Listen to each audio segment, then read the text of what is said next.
प्रधानमंत्री नरेंद्र मोदी का नाम चल जाता है बीजेपी के लिए, ये बात एक तरफ है, लेकिन दूसरी तरफ सवाल तो ये भी उठ जाता है कि क्या जरूरत से ज्यादा निर्भरता हो जाती है एक नाम पर ही?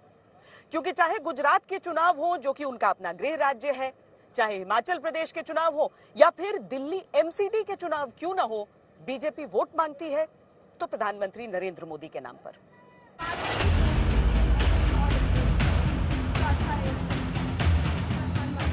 अभी 3 चुनाव हुए, गुजरात, हिमाचल प्रदेश में विधानसभा के और दिल्ली में एमसीडी का। 2 राज्यों में नरेंद्र मोदी ने रैलियां की। एमसीडी के चुनाव में पोस्टर पर प्रधानमंत्री का चेहरा लगा रहा, वोट बीजेपी ने नरेंद्र मोदी के चेहरे पर मांगा। विपक्ष आरोप लगाता है कि बीजेपी सिर्फ मोदी के नाम पर ही चुनाव लड़ती और जीतती।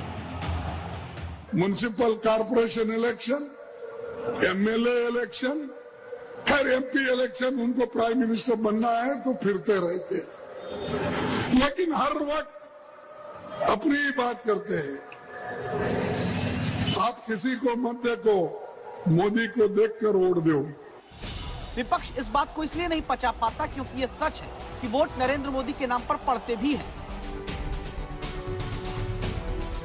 जैसे गुजरात में बीजेपी को वोट देने वालों ने एग्जिट पोल में बताया कि 19% ने मोदी के नाम पर वोट दिया और 15% ने पार्टी को पसंद करने की वजह से। नरेंद्र मोदी की योजनाओं का ये दम कहेंगे कि महिलाओं का सबसे ज्यादा 48% वोट बीजेपी गुजरात में पाती है। हर आयु वर्ग का सबसे ज्यादा वोट भी गुजरात में बीजेपी के ही खाते में आता है। उनका विजन बहुत क्लियर है मोदी जी का, कि वो बहुत लंबा सोचते हैं। वो है, आप ये रिवर फ्रंट भी आज से 5-7 साल पहले उन्होंने सोचा हुआ था, आज हम ये देख रहे हैं, तो उनका विजन बहुत लंबा है। नरेंद्र भाई एक ऐसा प्रधानमंत्री है जो how to work and what to say, इससे बेहतर कोई नहीं जान सकता। वो काम क्या करना है, क्या बोलना है, वो सब उनसे सीखना पड़ेगा। मोदी के नाम पर इतनी लोकप्रियता क्यों? जहां गुजरात में 1% वोट जनता बेरोजगारी के मुद्दे पर देने आती है और 2% वोट हिंदुत्व के मुद्दे पर। क्या ये नरेंद्र मोदी की प्रचार शैली की ताकत है? जहां जनता तक बात पहुंचती है, विपक्ष नाकामयाब होता है और मोदी के नाम पर ही हर चुनाव लड़ने का ठीकरा बीजेपी पर फोड़ देता है।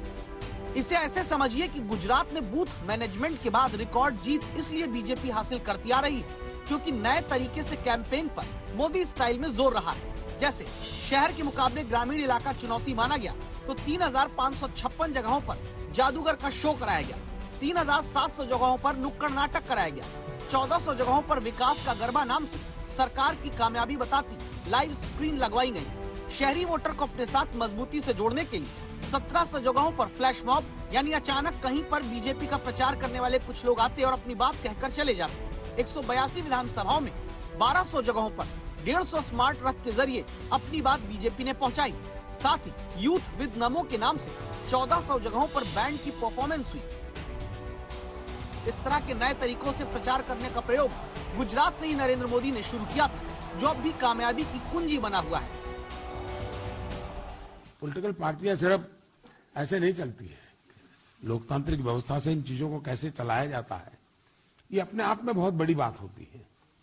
और अच्छा है कि देश की नई पीढ़ी को पता चले कि भाई ये ऑर्गेनाइजेशन कैसे चलता है, इतना बड़ी व्यवस्थाएं कैसे चलती हैं, इतनी बड़ी ह्यूमन रिसोर्स को इतना मोबिलाइज करना और बड़ा टारगेटेड फोकस एक्टिविटी देना, ये अपने आप में बहुत बड़ा काम होता है। यूं ही कोई राज्य लगातार 7वीं बार सत्ता के लिए एक ही दल, एक ही नेता के नाम पर मौका और मुहर नहीं लगाता।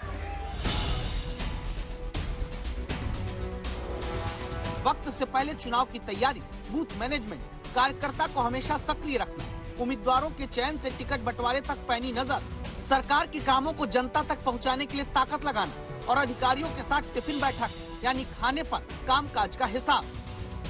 गुजरात बीजेपी का अभेद्य किला इसीलिए बना हुआ है क्योंकि यहाँ जनता से जुड़ाव और प्रशासन पर नजर का नरेंद्र मोदी फॉर्मूला चलता आ रहा है।